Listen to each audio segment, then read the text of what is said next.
decided to play shir, but the dinig olam is despite that to accept this Zayda, therefore all types of instruments are considered to this shape.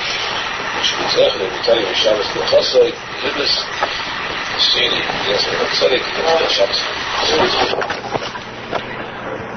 Okay, Shabbos was Yaakov. You're not allowed to cause a sound, anything which is musical or ringing sound, even if it's not pleasant to the ear, it's a rasping sound, still you get a lot of music that's really rasps. Still, you're allowed to arrange before Shabbos to have a clock go on Shabbos. For instance, if you wind the clock on Friday, wall clock, grandfather clock, you have that clock making noise the whole Shabbos. Or if it's a cool clock, musical chime clock, of course, it's music to play on Shabbos. But you're winding it up Friday, ahead of Shabbos, that is permissible, all these sounds on Shabbos. By the same token, you're allowed to set the alarm clock to go off on Shabbos. Only as on Shabbos itself, you're not allowed to do anything to the clock. You cannot wind it, you cannot set it, you cannot turn it off, you cannot turn the handles. Shabbos, everything is completely possible. Yom Tov is a separate halacha. The first day of Yom Tov is like Shabbos. First day Yom Tov, everything is also with a clock. Second day Yom Tov, it depends. Second day, you're allowed to wind the clock to go for that day. But you cannot wind the clock the intentions of having it go beyond Yom Tov. Because that means that Yom Tov is then doing something for the weekday, preparing for the weekday. In addition to this, therefore, you cannot wind the clock on the first day of Yom Tov for the second day of Yom Tov, because it's expected the end. The first day maybe is the holy day, the second day is already after Yom Tov. So, of course, nowadays we know it, but still, the Halacha comes here to speak of the end, but you cannot do anything in Yom Tov to the next day. You cannot wind up first day Yom Tov for the second day Yom Tov. The second day itself, you are allowed to wind a clock, but not to wind it to go past, at least in your own judgment. It's not that, you have to be that precise. Not to wind it too much past Yom Tov. On Shabbos itself, we mentioned before that the watches that are self-winding, which are going completely out of style, Baruch Hashem, which can save a Jew from possibly being a Chal Shabbos. A watch that is self-winding, not an electric watch, but one that is wound by the movement, the motion of the wrist. That watch is usher on Shabbos. And it's just by moving the wrist itself, the person is winding the watch. Aside from the fact that moving too, he also is winding the watch on Shabbos for the sake of Sunday. So that is definitely usher, 100% behechlet. I mentioned to Shem Heinrei, he once spoke about this, that I'm having the chus of being at Rabbi Nachman discussing this shiloh there with him, and he said explicitly that the watch that is self-winding is usher to wear on Shabbos even inside the house. Also, it is an union of Menachem Shabbos Lachel, preparing from Shabbos to the weekdays. And if a person would claim that this is a Dover Shein of Miskaven, has no intention of doing this, it's a misigration. Even without intention, it's being done. Even without question, absolutely. In that case, that even though he has no intention, it still is usher on Shabbos. Zecher to kind of mitzvah Shabbos Karoi, Zecher to see Yas Mishim Kenu Shabbos Shabbos. Zecher Shabbos Shmiya Kel. There's a halacha in this topic, which is somehow strange that it's associated with this topic. Shaila about playing chess on Shabbos. Whether a person is allowed to play chess, whether not because of the game itself, but the fact that playing chess, striking, making the moves, there is a sound that apparently when they made a good move, they slammed the piece down on the board and it rang out. So this says that Amor says that chess is permissible on Shabbos. It's advisable to have a special Shabbos game. Chess piece is made of silver or something special like jade, something like that, or platinum. In any event, there should be a special Shabbos chess game. This way, there's no shaila yuchadis, no shaila of muktzah. It could be a shaila muktzah also. Not any special chess pieces made for Shabbos only, exclusively public Shabbos Kiddush, and then it's okay. However, most of the other posek, the Arizal, other posek, chavruta, say that there's definitely a bittul zman on Shabbos. It should not be played on Shabbos in any circumstances. The shaila is whether it should be even considered right the weekdays. Yes, it is bittul zman. This refers to those people who never waste 1 second of their life. They spend every second davening and learning. Really also tefillah, tefillah. That's the life of a person. Davening, learn, and davening. Put Taylor to a sandwich with 2 tefillahs. That's how a person should spend his life. But the question is it an item that is forbidden in itself? Because chess is a chachma, really a wisdom, and of course compared to the hakol to the Torah Kedesh, the chachmas HaTorah is not. It's still considered one of the items that requires chachma. You see that for some strange reasons we cannot understand the kavanas of tzadik and team.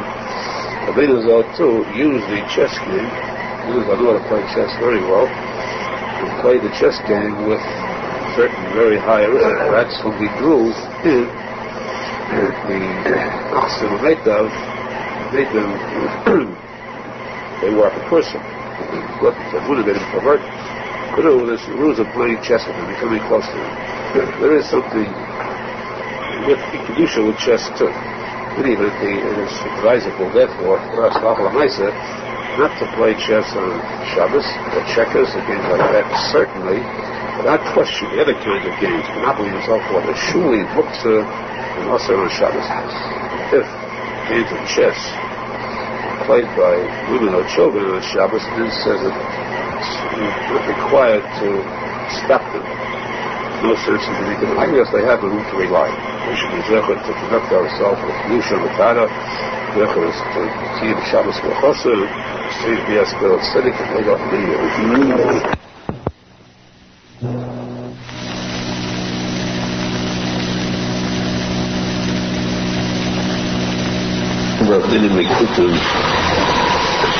on Shabbos. One, we had mentioned previously that it's forbidden to ride a horse on Shabbos. You know about sports. Riding a horse on Shabbos is also. Of course, the seem obvious because they are high animals looks anything. Aside from that, the additional issue the riding itself, because the Xena, that in order to get the horse going, he would want to whip it. He wouldn't have whip in his hands. He might tear off a branch from the tree above him as he rides by, take up the branch and beat the horse. So this Xena, therefore riding the horse is also these are swimming on Shabbos.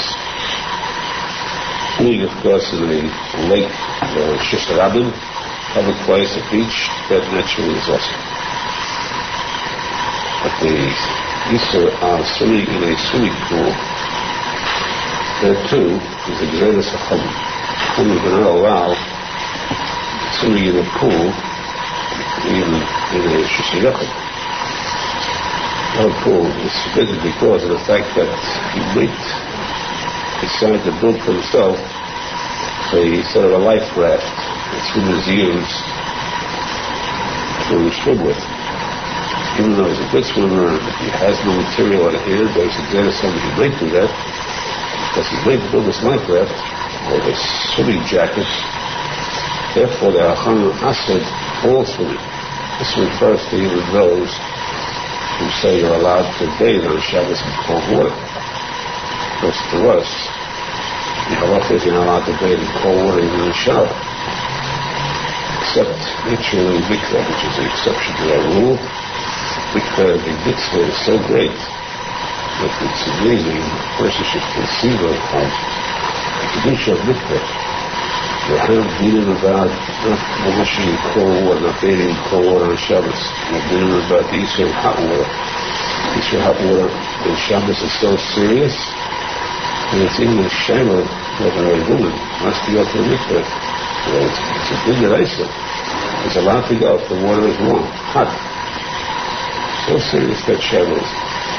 Yet the kedusha of really going to the mikveh is so high that it becomes mutter, even a hot mikveh. We accept it as such a high madrega that it's outside of this realm. How that is so, no question. It's the mikveh is above bina. It's a big mikveh shame. So it is that high that it supersedes. Just speaking about the mikveh, the kedusha, speaking about the mikveh for the sake of kedusha and Hashem alone. That's why there has been an exception, accepted as an exception by those who understand mikveh. There are misnagdim who don't understand the meaning of the day of mikveh, R Nosson, and when I tell you, we understand the hashivas of mikveh, how important it is. Arizal speaks about mikveh, a person should not miss it. At all costs, Arizal, when he tells our rights about a case that Arizal was ill, in a special case he wrote down where he couldn't go to mikveh at the time. Usually wrote it down. Have the rights to make that into a sefer. And it creates chayim. And it shows the point is to teach us mikveh, how important this mikveh was, how vital it was, that it was part of life itself and the Shabbat. So therefore, mikveh on Shabbos is not speaking about ordinary bathing in cold water is also, but even as if one would say bathing is mutter, those who hold bathing is mutter in cold water, in a pool it is also because of exam that he might build this life raft, a life jacket, which is a Tikuney, making a keli on Shabbos. However, bathing inside a keli, so if you have a big tank, a large tank, the tank is half full, then the person is allowed to bathe and swim in that tank. There's no zeta, and he might make a keli. So if the pool has a wall around it, a higher wall, where there's no, where it looks like it resembles a tank, a partially filled tank, then it is mutter. If the pool is half full, that wouldn't help. Because we're not going to make a special rule for a person that fills his pool halfway. You allow it then, they will never realize there's a difference. The pool itself must have a height over and above the height of the ground, or above the regular level. It should be like a side, a nightcap, a railing around it, to show that there is something above the surface of the pool itself. Then it is permissible. Permissible to swim, only for those who say you're allowed to bathe in cold water. The sports of playing ball on Shabbos, ball playing on Shabbos, naturally in a place where there's no problem of breaking a major law, which is the earth. On earth, instead of cement, when the ball hits the ground, it makes a dent. That's the Easter of digging. You dig in the ground. When it hits a bump, it flattens it out. That's the Easter of filling a ditch. No matter how small it could be, a ditch of a quarter of an inch, 2 millimeters deep. But there is that Easter of digging or filling in a ditch. So naturally playing ball on dirt, on earth, is also playing ball outside of a Shulchan, outside of your own yard. Actually, again, is also. Those you know what I'm speaking about. Talking about a case where there's no question of carrying on Shabbos, no question of Outside of the Shabbos, no question. Digging on Shabbos means a person has his own backyard, which is cemented, or his own living room, his own basement, a finished basement with a cement floor, tile floor. You haven't got that problem. This is then permissible to play ball.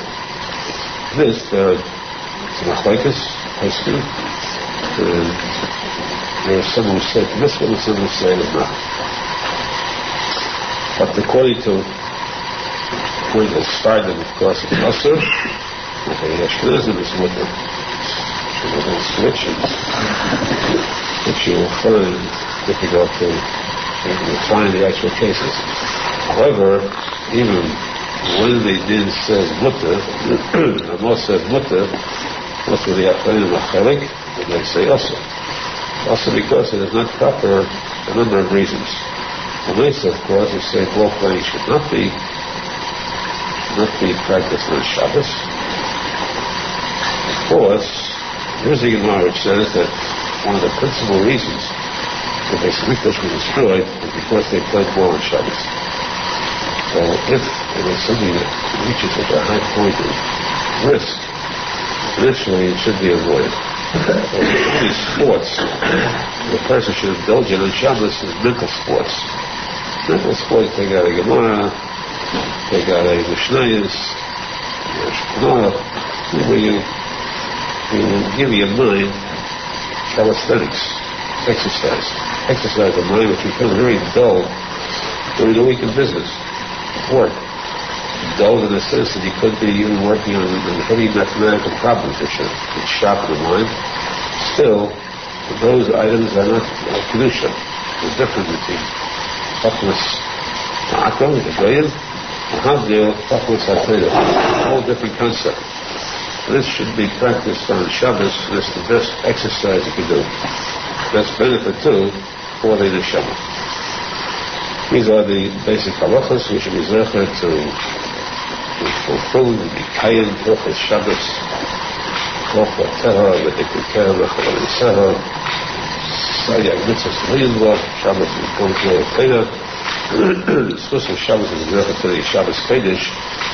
Once the Shabbos the Kohen to come closer to the tzadik emesis of the Chin of Shabbos and to the Kriyas Mashiach in the Beis Mikdash, which is Shabbos Shos Lovay. You see that they need to put it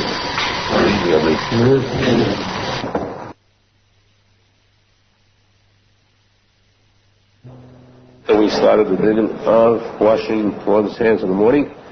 Said in the morning a person is like a newborn person, newly created, and therefore he has to wash his hands. Of course, his neshama returned to him after an absence during the nighttime.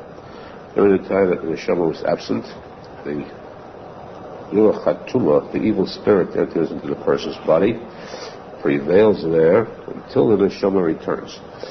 The power of the neshama is that great that when it re-enters the body, when it arrives at the body, it repels, drives out the evil spirit from every part of the body except the fingers.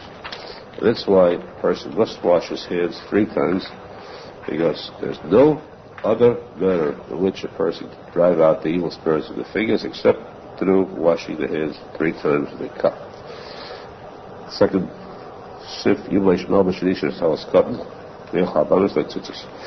first garment a person should put on must be a seder in order of getting dressed. First one he should put on is the talis katan tzitzis. So that when he has to move further do anything, he should not walk 4 steps without wearing tzitzis.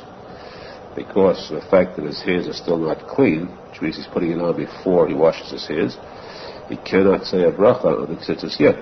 You can't say a bracha until you wash your hands. But this sif, of course, is not halacha l'maisa. We don't do this. The best thing is, as we said, to have a pan of water by the bed. You wash your hands first, then you put on the tzitzis. And why? Because we'll see later, Shulchan has brought Shem Azayra Kodesh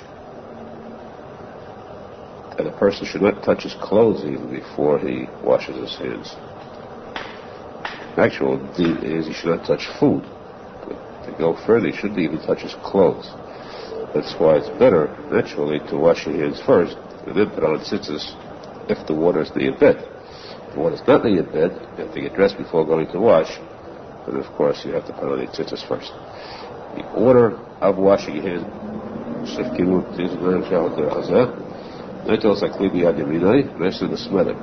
way to do it is you take the cup of water, it's a filled cup of water, take it with your right hand, hand it over to your left hand, and then pour on the right hand first. It means the first one to receive the water is the right hand.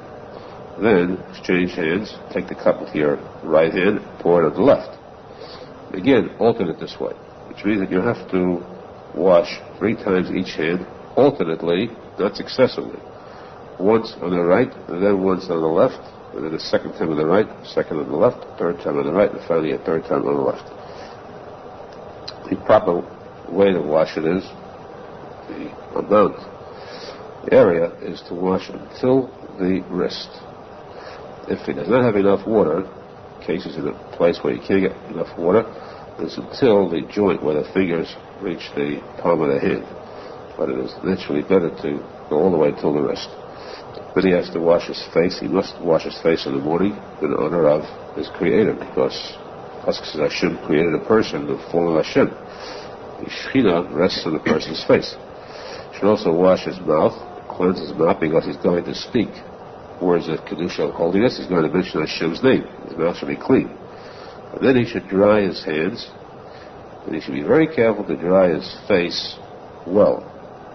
Make sure that his face is completely dry. Not to walk out with his face still damp. Many sicknesses come because of that. Of course, skin diseases too come because a person does not dry himself well enough. Dry his face, that is, well enough. So that after he finishes washing, you see that he's dried well, and then go up.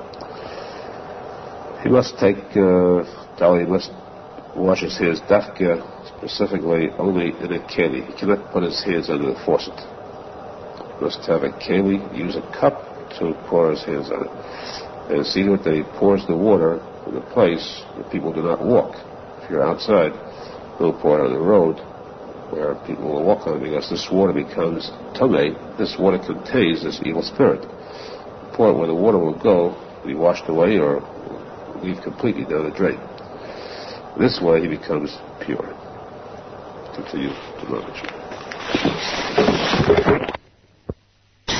Ein Shapal.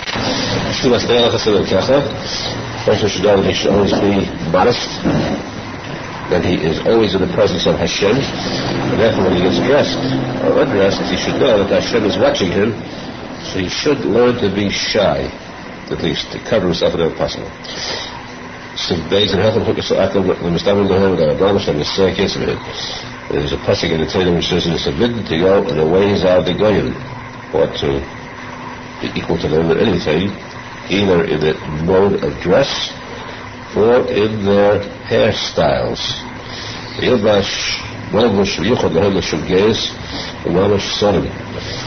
supposed to wear a special type of garment that is specially set aside for the goyim, which is, for example, the shoelaces. If it's special laces worn by goyim, the Jew should wear something different, even something that's as unimportant as that.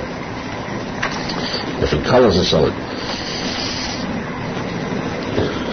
For this, the person should learn that a malbush, a garment that is made for gaila, or for princess, immodest type of clothes, a Jew should not wear such type of garments at all.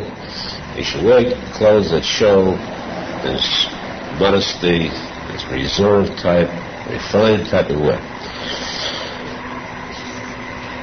And so too with everything else that they're going to do, and he should seek to be different in them. He's not supposed to allow his hair to grow long as they do. He should be separated from them in their clothes, in their speech, in their actions. As the posek says, Hashem says, I have separated you from the goyim in all respects.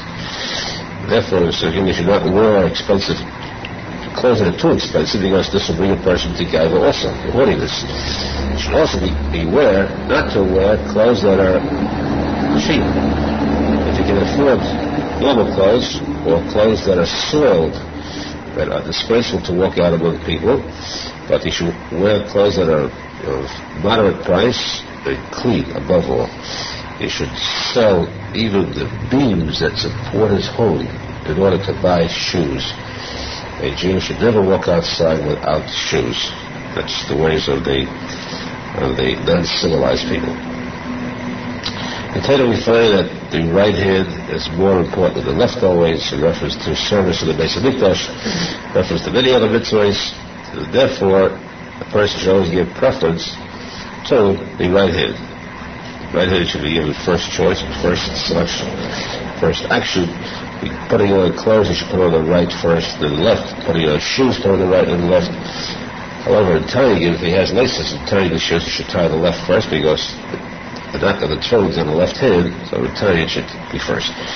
Removing his clothes, taking off the clothes, he should first take off the left and then take off the right.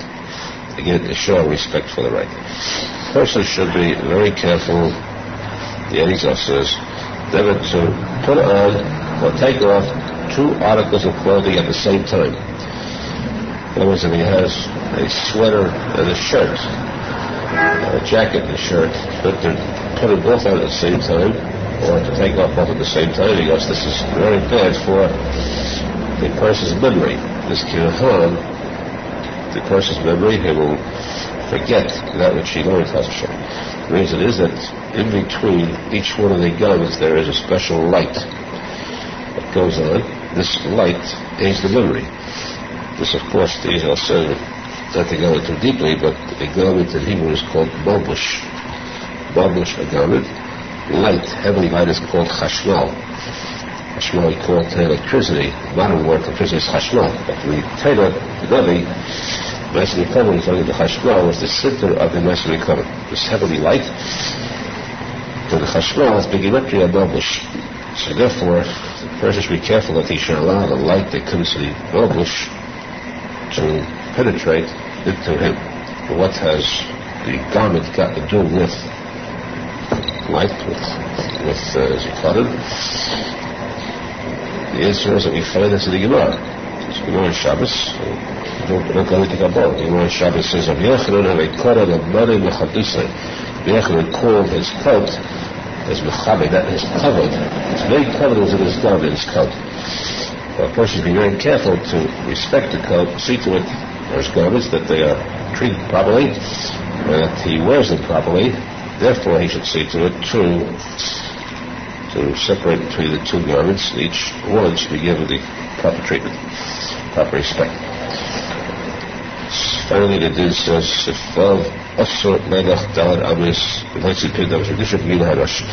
is forbidden for any Jew to walk 4 steps, to go 4 steps, or even to stay in one spot and to allow himself to say anything of kedusha with his head bared. This is the minimum requirement. Of course, a good Jew is careful never to have his head uncovered unless he hasn't been in a shower. But day and night, a person should be accustomed to wearing a yarmulke at night too when he sleeps. This is very beneficial. It's priceless, because here you have a large portion of his life is being spent on sleep, where he's doing nothing. Imagine by day, if he would spend that many hours wasting time, the person would be charged very heavily for it. So at night, how can he sleep at night and accomplish nothing at all? Really accomplish no mitzvahs at all during the entire time. At least if he wears a yarmulke and he's performing an act of mitzvah, even should the yarmulke fall off during the night, he still gets credit because he put it on with the intention of wearing it not. So this is the one mitzvah the person can do during the entire night. Of course, more important, naturally, is as the Rebbe says, Syrian Jewish, that the person should serve Hashem in everything he does, the manner that he walks, his eating and habits, and even in sleeping. And how does he do that? If he goes to sleep at night and says, I'm going to sleep to replenish my strength, or reserve my energy in order to be able to serve Hashem better afterwards, and the sleep is now a mitzvah. The sleep is serving the neshama rather than just the body. That's the way a person should always conduct himself throughout his life, and everything that he does to be zeichet to be a true servant of Hashem.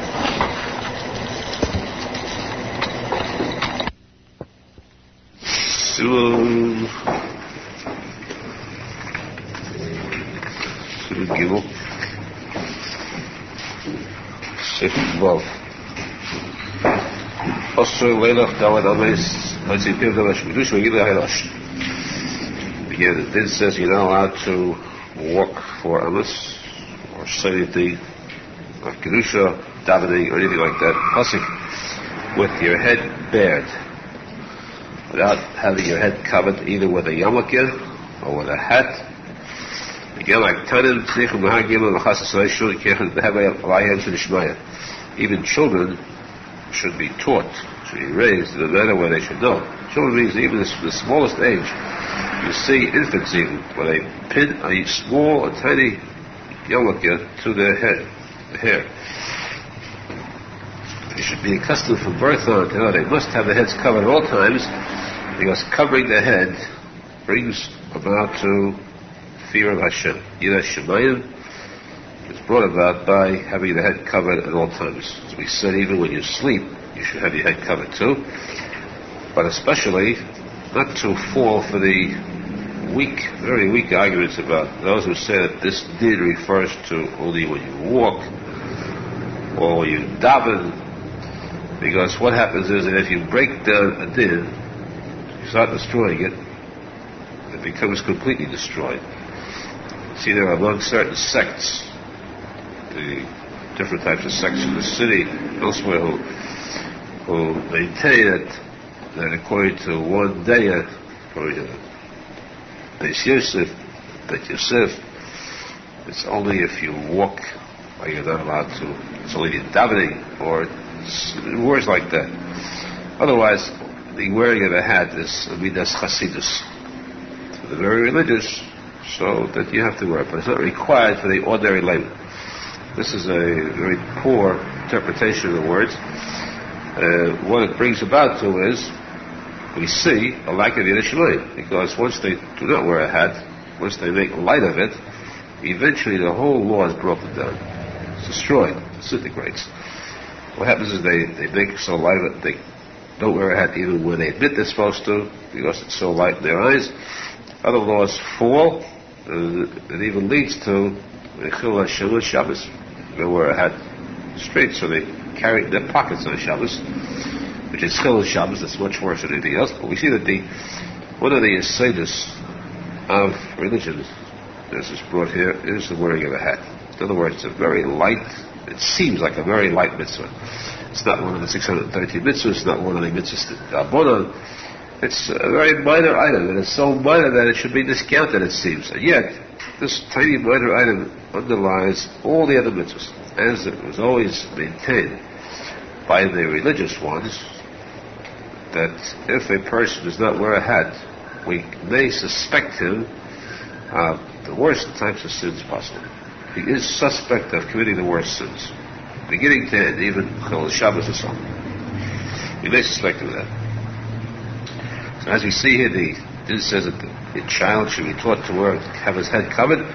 In order he should have fear of Hashem. We find that Menachem Mendel was one of the great rabbis of the Gemara. The Gemara says that he was a child. The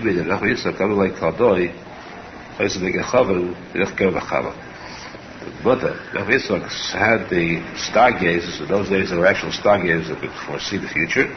The stargazers told her that your son will be a thief. The Gemara says too, this is the Gemara in